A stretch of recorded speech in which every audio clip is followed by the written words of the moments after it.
Voici maintenant une propriété pour déterminer le plus grand commun diviseur de deux entiers naturels.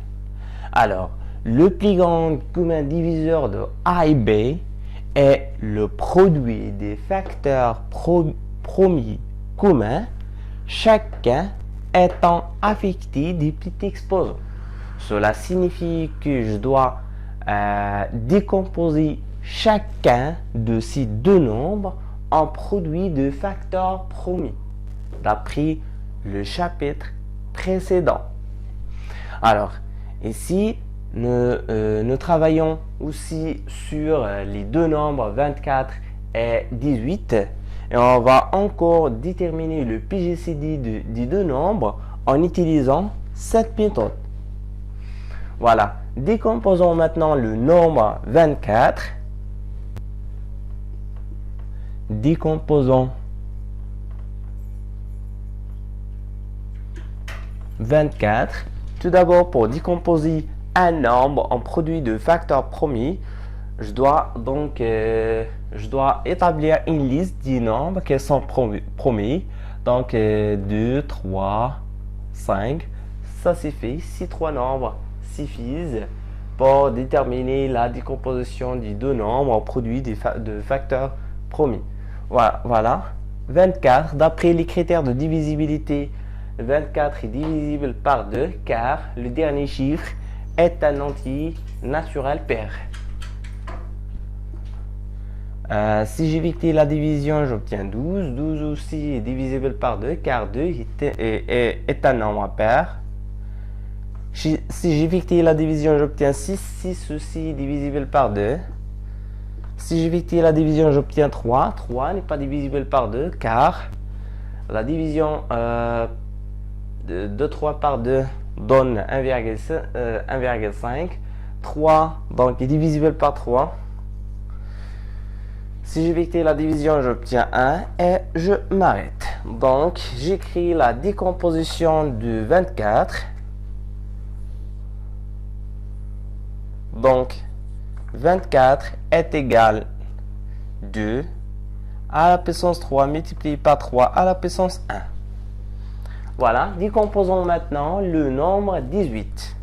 Alors, 18, de la même manière, 18 est divisible par 2 car 8 est un nombre pair.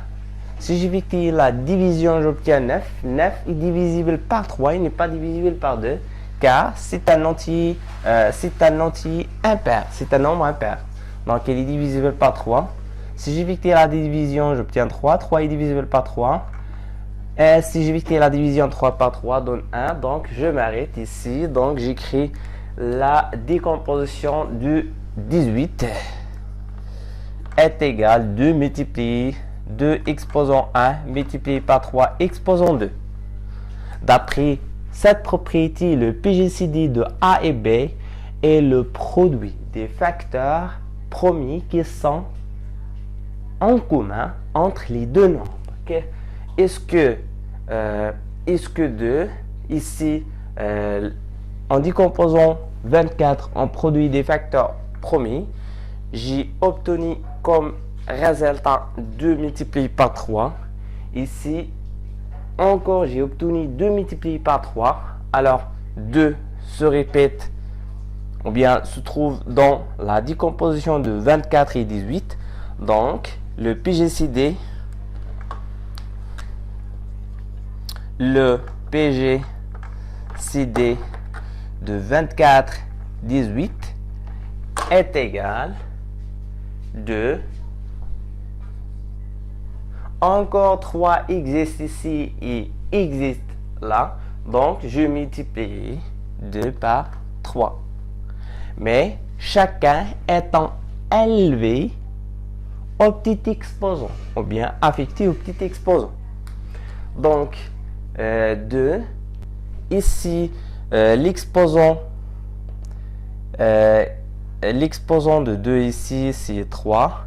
Ici, l'exposant de 2, c'est 1. Donc, le petit exposant, c'est 1, n'est pas 3. Donc, 1, 2 exposant 1. Ici, 3 exposant 1, 3 exposant 2. Je prends 3 exposant 1. Donc je file le produit. Je calcule le produit. 2 multiplié par 3, 6. Voilà, c'est le même résultat qu'on a obtenu en utilisant la méthode des diviseurs. Donc, on écrit 24, le plus grand commun diviseur de 24 et 18 est égal à 6. Voilà, c'est une autre méthode pour déterminer le plus grand commun diviseur de deux entiers naturels. Dans la vidéo suivante, nous allons voir une autre méthode pour déterminer le plus grand commun diviseur de deux entiers naturels.